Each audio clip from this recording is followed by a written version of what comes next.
이사야 37장 21절부터 38절을 가지고 구원과 회복이라는 제목으로 말씀을 드립니다. 날씨가 점점 더 추워져 가고 있습니다. 이제는 해가 없을 때는 겨울 잠바를 입어야 합니다. 몸이 따뜻해야 면역력이 생기고 병들을 물리칠 수 있습니다. 예배당과 목양실은 해가 나면 열을 받아서 여름이 되기도 합니다. 11월부터 내일부터는 코로나와 더불어 살아갑니다. 방역 규제가 완화됩니다. 그런데도 확진자 수는 줄지 않고 있습니다. 앞으로 확진자 수가 더 늘어날 것을 우려하고 있습니다. 백신 접종률이 높아도 방역 규제를 완화했다가 오히려 확진자가 늘어나서 병원이 코로나 환자를 감당하지 못하는 나라들도 있습니다. 생활은 코로나 이전과 비슷해지지만 방역 수칙은 역시 잘 지켜야 합니다. 어제 우연히 동네 길에서 두 사람이 손바닥을 맞대고 악수하는 걸 봤습니다. 그때 미드 코로나라 그러니까 이제는 악수도 해도 되는 줄 아는 것 같습니다. 아직은 악수하면 안 됩니다. 규제가 완화되었다고 코로나가 사라진 것은 아닙니다. 코로나가 오기 전에도 저는 악수 안 했습니다. 웬만하면 거절했습니다. 감기 바이러스 때문에 제가 고생을 많이 하거든요. 그래서 장갑을 끼고 다니고 그랬습니다. 확진자와 중환자와 사망자가 늘어나면 다시 방역 규제를 강화할 것입니다. 지금 우리나라와 외국에도 일일 확진자 수가 적지 않습니다. 아직은 코로나 유행이 끝나지 않았습니다. 빨리 끝낼 수 있도록 다 같이 힘을 합쳐야 합니다. 일상은 되찾아가지만 방역은 더 철저하게 지켜야 합니다. 성공적인 방역 규제 완화가 되어야 합니다. 21절에 아모스의 아들 이사야가 히스기야에게 사람을 보내어 이렇게 말하였다고 했습니다. 유다 왕 히스기야의 기도에 대한 하나님의 응답입니다. 아시리아 왕 사네립의 교만은 극에 달했습니다. 사네립을 책망하고 저주하는 내용입니다. 하나님의 답변은 이사야 선지자를 통해서 주어졌습니다. 21절에 주 이스라엘의 하나님께서는 임금님께서 아시리아 왕 사네립의 일 때문에 주님께 올린 그 기도를 들으셨다고 말씀하셨습니다. 라고 했습니다. 우리 하나님은 우리의 기도를 들으시는 살아계시는 분이십니다. 하나님께서 우리가 한 그 기도를 하나님은 들으셨다고 말씀하셔야 합니다. 하나님께서 들으시는 기도가 되어야 합니다. 그러기 위해서 어떻게 해야 합니까? 하나님을 알아야 합니다. 전능하시고 사랑과 정의가 있는 하나님으로 알아야 합니다. 자기를 알아야 합니다. 하나님과 바른 관계를 맺고 하나님을 주인으로 모시고 살아가야 합니다. 자기가 자기 삶의 주인이 되면 그런 자는 기도해도 하나님께서 듣지 아니하십니다. 뭘 기도해야 하는지를 알아야 합니다. 하나님 보시기에 아름다운 것을 구해야 합니다.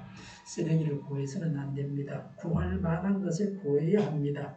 어떤 기도도 할 수 있지만 하나님의 뜻대로 하는 기도여야 합니다.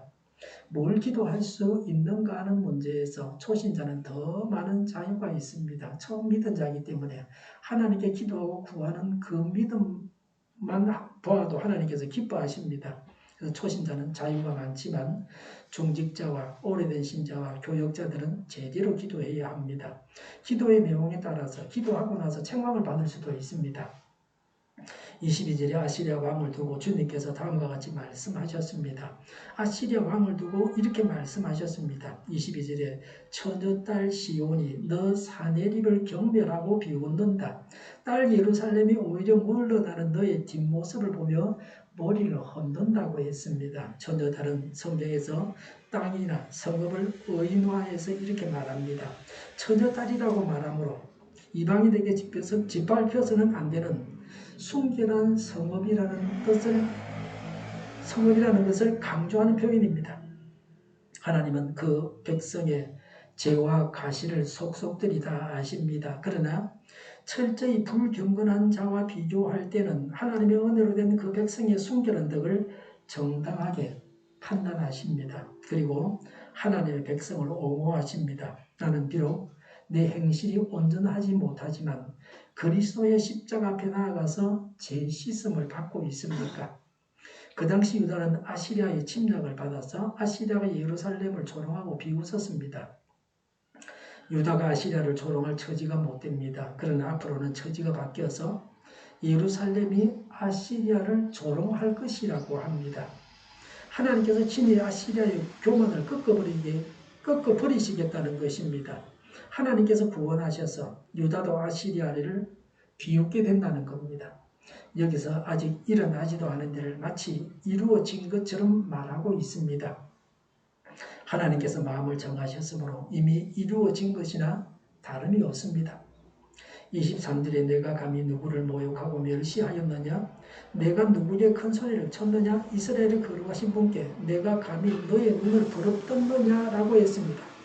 이스라엘의 거룩한 자는 하나님의 유일성과 의로우신 심판주 되심을 나타내고자 쓴 표현입니다. 이사야서에서만 28번 사용되었습니다. 아시리아 왕이 조롱한 대상이 바로 하나님 자신이었습니다. 유다 백성을 괴롭힌 것은 하나님을 괴롭힌 것과 같습니다. 하나님의 백성은 하나님을 그 아버지로 모신 자들이기 때문입니다. 하나님은 자기 백성과 자신을 동일시하십니다. 성도를 핍박하는 것은 하나님을 대적하는 것입니다. 하나님은 핍박받는 성도를 위로하시고 핍박자를 대적하십니다. 핍박을 받는다고 두려워하지 말아야 합니다. 24절에 내가 총들을 보내어서 나 주를 조롱하며 말하였다.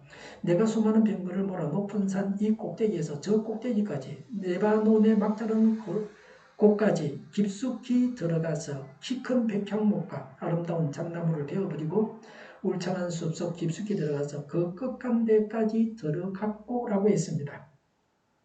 하나님은 아시리아 왕이 유다에게 행한 오만방자한 행위를 조목조목 지적하셨습니다. 사람은 남이 말하는 걸 가지고 이렇게 조목조목 지적하다 보면 기억력이 허리돼가지고 자각하기 잘 하기 힘듭니다. 제가 신문기사에서 본 것을 인용할 때도 그냥 한번 봐갖고는 잘 안 돼요. 가서 그걸 직접 봐야 돼요. 근데 하나님은 그렇지 않습니다.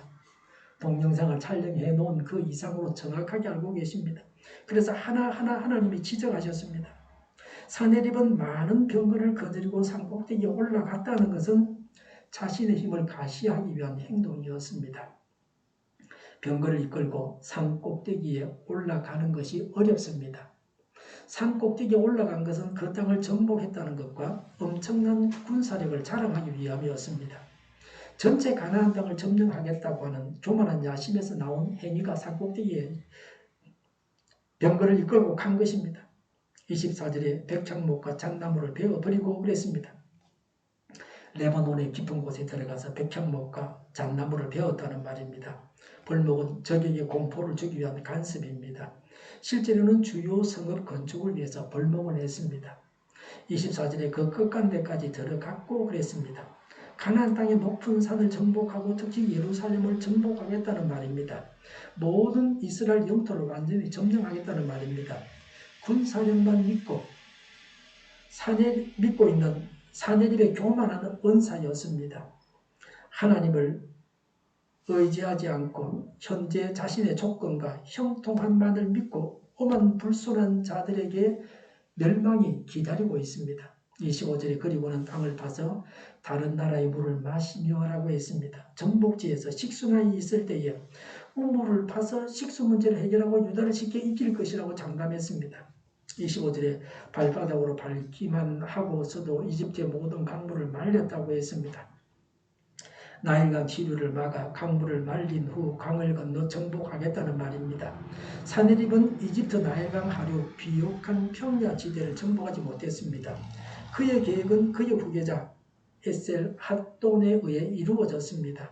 25절은 어떤 장애가 있어도 유다를 정복한 후에 이집트까지 진격하겠다는 사내립의 강한 의지의 표현입니다. 이집트를 가려고 하면 유다를 거쳐서 가야 된다. 유다를 거쳐서 이집트까지 가겠다는 겁니다. 아시리아 왕 사내립의 오만 불순한 말에 대해 하나님께서 반박하시고 그를 어떻게 처리하실 것인가를 하나님은 이사야 선지자를 통해서 히스기야 왕에게 말씀하셨습니다. 아시리아 왕의 장래일에 관해서 아시리아 왕 자신은 알지 못하는 일들을 하나님은 말씀하셨습니다. 이런 면에서 아시리아 왕에게 하나님은 아주 무서운 분이십니다. 하나님은 주권자이십니다. 26절에 사내립아 너는 듣지 못하였느냐? 그런 일은 이미 내가 오래전에 결정한 것들이고 아득한 옛날부터 이미 내가 계획한 것들이다. 이제 내가 그것을 이루었을 뿐이다. 그래서 내가 견고한 요새들을 돌무더기로 만들고 라고 했습니다. 링컨은 하나님은 자신의 의도를 가지고 계신다라고 했습니다. 하나님의 뜻이 있고 하나님이 결정하십니다. 아시리아가 다른 여러 나라를 정복하게 하나님께서 허용하셨습니다. 이 일은 오래전부터 하나님께서 계획하신 일을 실행하신 것입니다. 27절에 여러 민족의 간담을 서늘하게 하고 공포에 질리게 하고 부끄럽게 하였다. 민족들은 초목과 같고 자라기도 전에 말라버리는 풀포기나 지붕 위의 잡초와 같았다고 했습니다. 지붕 위의 잡초는 흙이 깊지 못해서 빨리 시듭니다. 하나님은 아시리아의 공격을 당하는 나라들이 들풀과 같이 무기력하게 만드셨습니다. 주변 나라가 약해지게 하신 분도 하나님이십니다. 아시리아 왕은 하나님을 알지도 못하여 아시리아가 수많은 나라들을 정복하게 하신 분이 하나님이신 줄도 알지 못합니다. 모든 것이 하나님의 계획하에 된 것을 알지 못했습니다. 사내립은 하나님의 섭리를 이루는 데 사용된 도구에 불과합니다.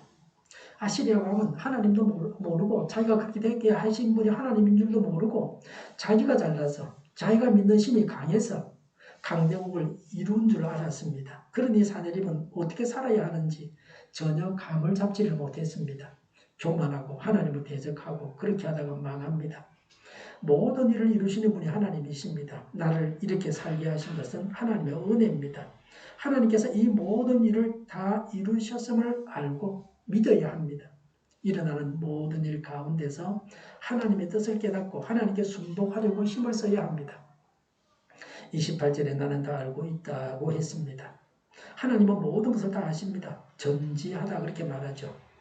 하나님은 아시리아 왕에 대해서 다 알고 계십니다. 아시리아 왕은 알지 못하고 있는 것과는 대조적으로 하나님은 너무나 많은 것, 전부를 알고 계십니다. 사람이 상상도 할 수 없을 정도로 많이 알고 계십니다. 28절에 내가 앉고 서는 것, 내가 나가고 들어오는 것이라고 했습니다. 하나님은 아시리아 왕 사네립의 모든 일과 행동을 자세하게 알고 계십니다. 마음의 생각까지도, 사람의 마음의 생각까지도 하나님은 다 아십니다. 하나님께서 나의 모든 것을 다 알고 계신다고 하는 것을 알아야 합니다. 28절에 내가 나에게 분노를 품고 있는 것도 나는 모두 다 알고 있다. 29절에 내가 나에게 품고 있는 분노와 오만을 이미 오래전에 내가 직접 들었기에 라고 했습니다. 아시리아 왕이 하나님에 대해서 분노하고 오만한 것을 다 알고 계십니다. 하나님을 대적한 것을 다 알고 계십니다. 하나님은 사람의 마음속의 생각까지 아십니다. 자신이든 남이든 사람이 알지 못하는 것까지도 하나님은 다 알고 계십니다. 언제 하나님을 모독하고 경멸했습니까? 첫 번째는 이사야 36장 7절에 랍사게를 통해서 아시리아 총군대 사령관 랍사게를 통해서 한 말입니다. 두 번째는 이사야 36장 15절부터 20절에 랍사게가 성벽 위에 있는 자들에게 말한 것입니다. 세 번째는 이사야 37장 10절에 사네립이 히스기야에게 보낸 글입니다. 말로 또 글로 하나님을 모독했습니다. 하나님의 처분입니다. 아시리아 왕은 하나님을 어떻게 처리할 것인가를 말씀하십니다.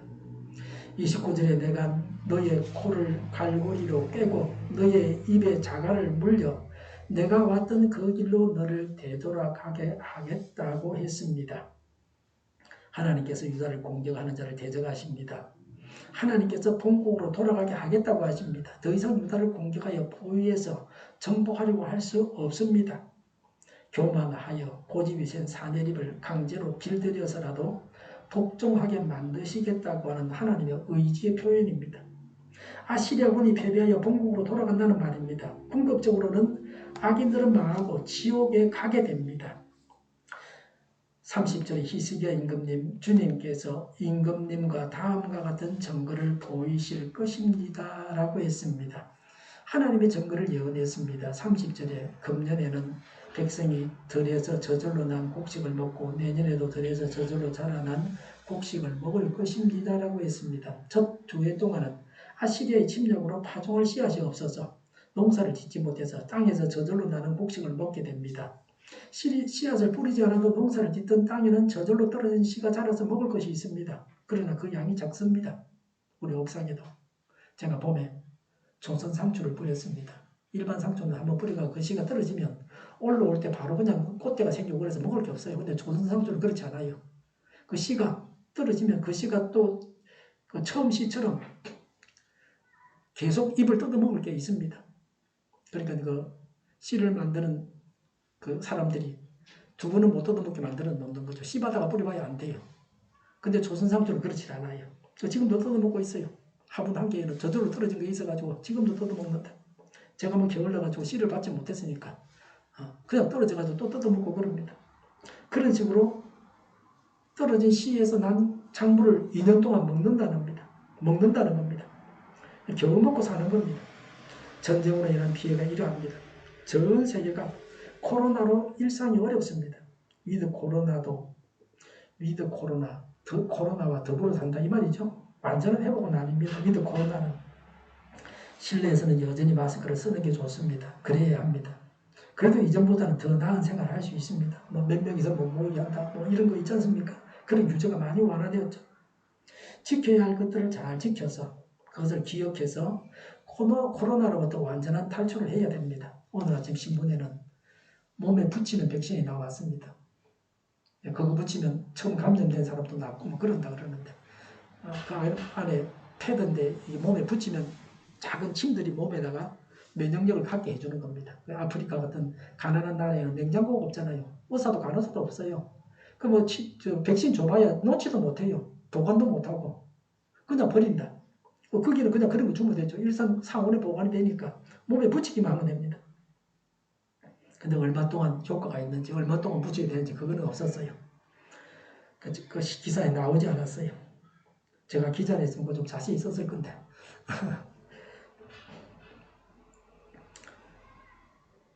30절에 그러나 그 다음 해에는 백성이 씨를 뿌리고 곡식을 거둘 것이며 포도밭을 가꾸어서 그 열매를 먹을 것이다 라고 했습니다. 유다가 아시리아의 침략으로 황폐해졌는데 3년 후에는 회복이 된다는 것입니다.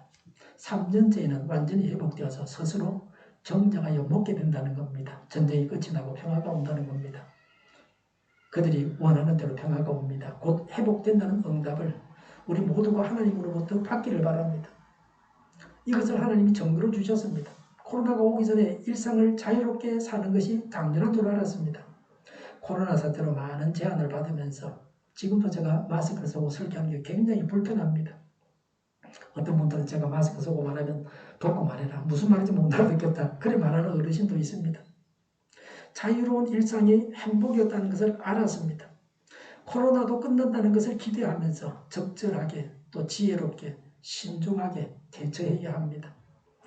유다를 구원하는 두 가지 이유입니다. 35절에 나는 나의 명성을 지키려 하였으라도 이 도성을 보호하고 그랬습니다.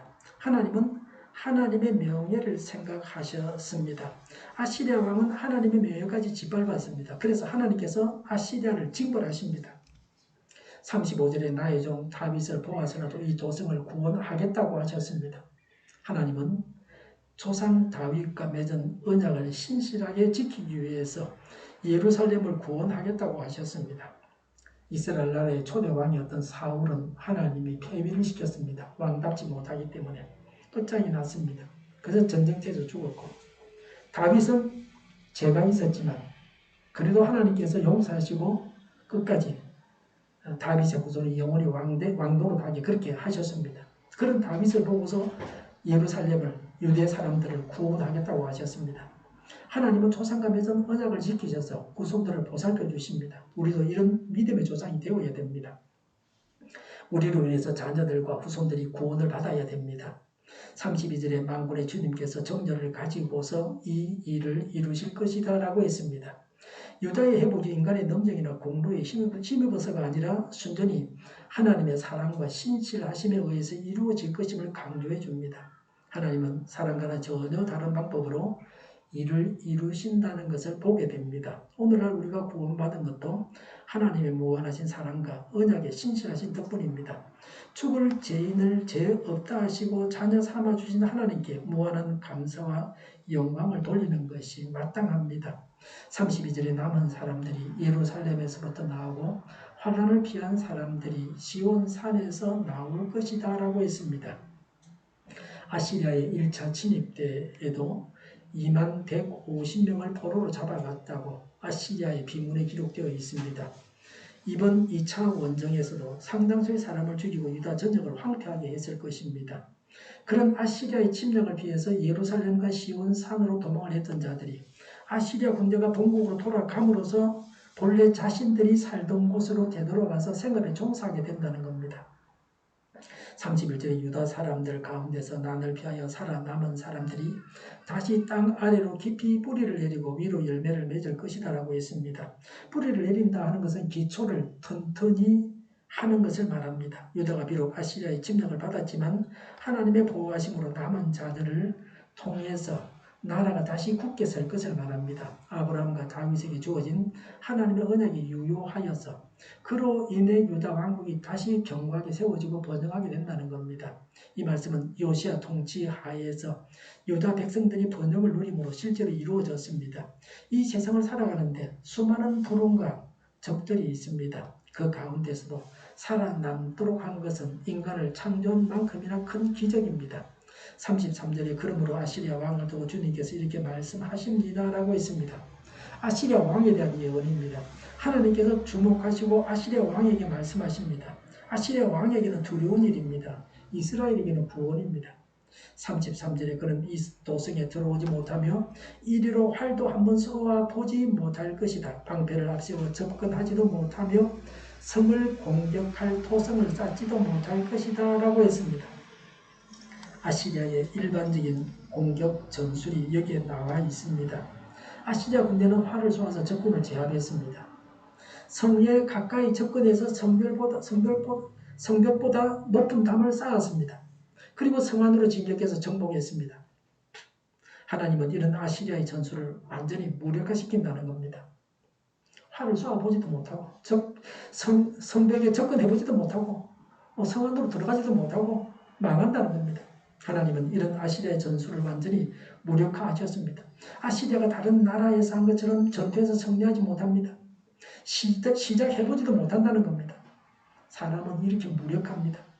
하나님께서 허락하지 아니하시면 아무것도 못합니다. 사람이 이룬 것은 하나님께서 허락해 주신 것입니다.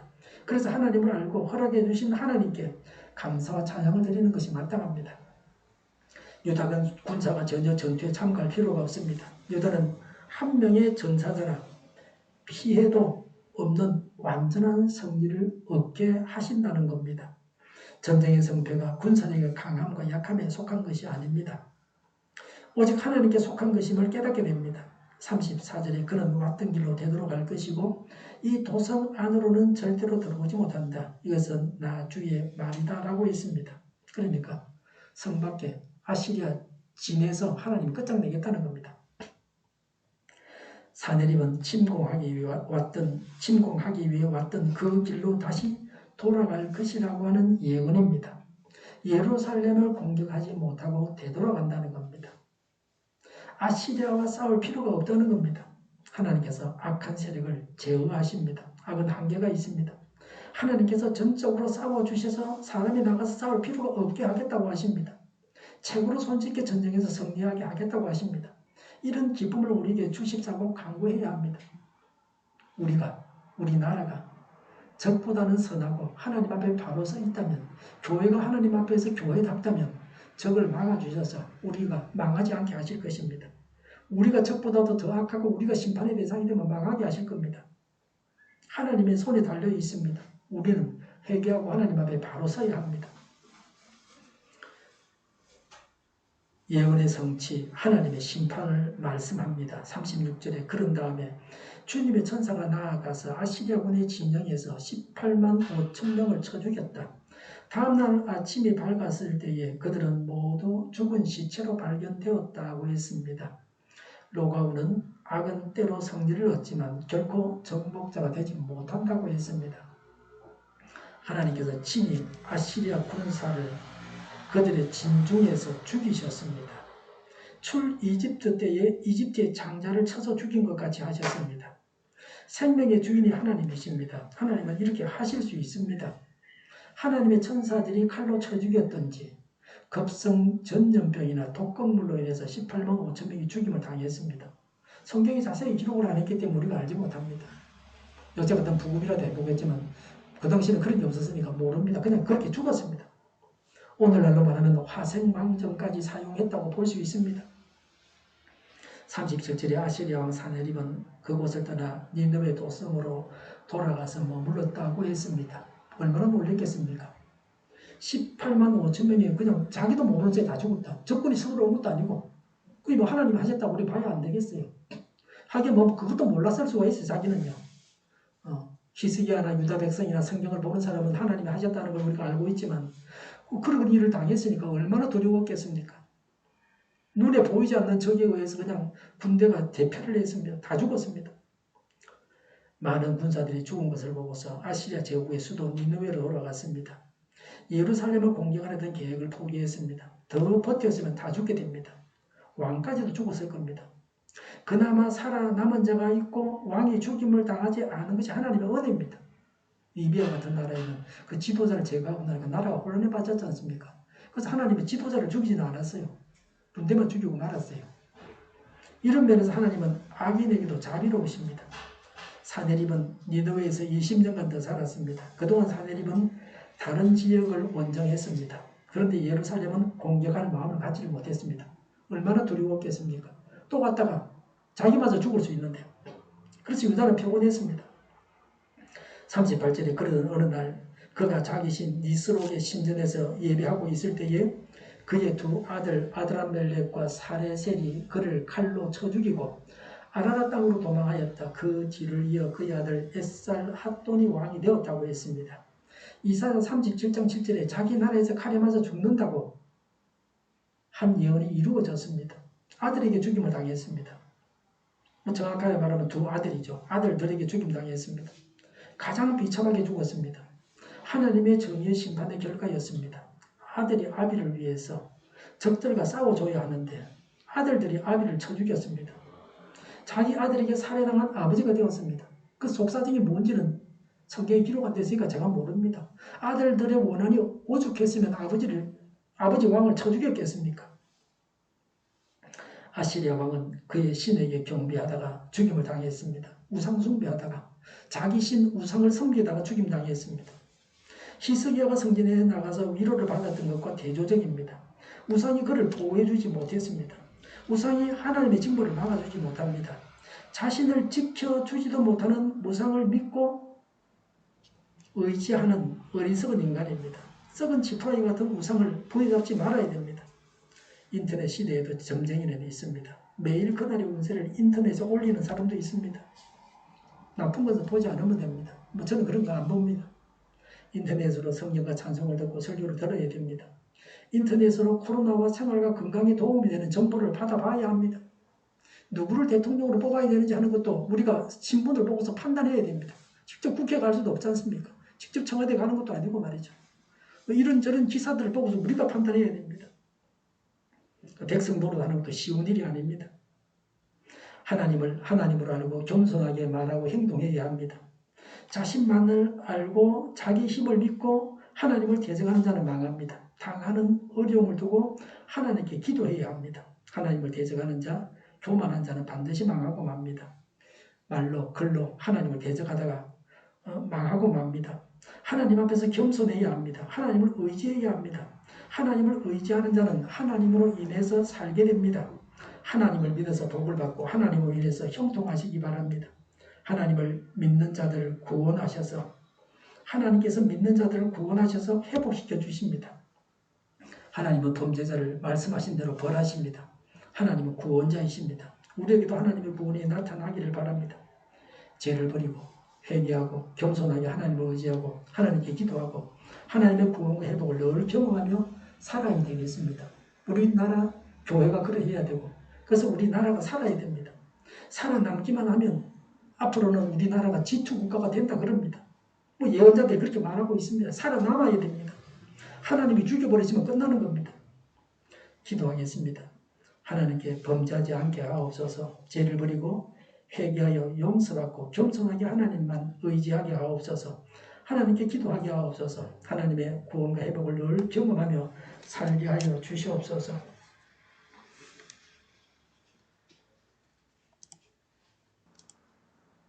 정의가 강물처럼 흘러가게 하여 주시옵소서. 모든 언론이 제 역할을 다하게 하여 주시옵소서. 성경에 반하는 국가법이 제정되지 않게 하여 주시옵소서. 이스라엘 법을 폐기하지 않게 하시며 있어서는 안 될 법을 만들지 않게 하옵소서. 선거 부정이 없게 하시고 부정 선거심이 마저 없게 하여 주시옵소서. 불법적으로 지연된 재판들이 신속하게 진행되게 하여 주시옵소서.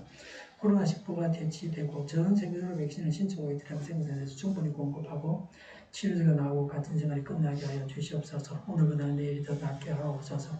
우리 동일교회가 만군은집하게 하여 주시옵소서. 예수 이름으로 명하노니 모든 병만은 물러가고 몸의 모든 부분들은 온전하게 될지어다. 신유의 기적을 베푸셔서 지금도 저희의 질병을 고쳐 주시옵소서. 코로나로 신음하는 모든 자들을 고쳐 주시옵소서. 저희와 교회와 나라의 민족을 불쌍히 여겨 주시옵소서. 잘못된 것을 제거해서 성결하게 하여 주시옵소서. 하나님께서 기뻐하시는 교회와 나라가 되게 하여 주시옵소서. 교회와 나라의 지도자 복을 허락하여 주시옵소서. 공부한 학생들에게 지혜를 더하시며 앞서가게 하시고 합격의 영광을 누리게 하여 주시옵소서. 늘 맑은 공기를 마시게 하여 주시옵소서.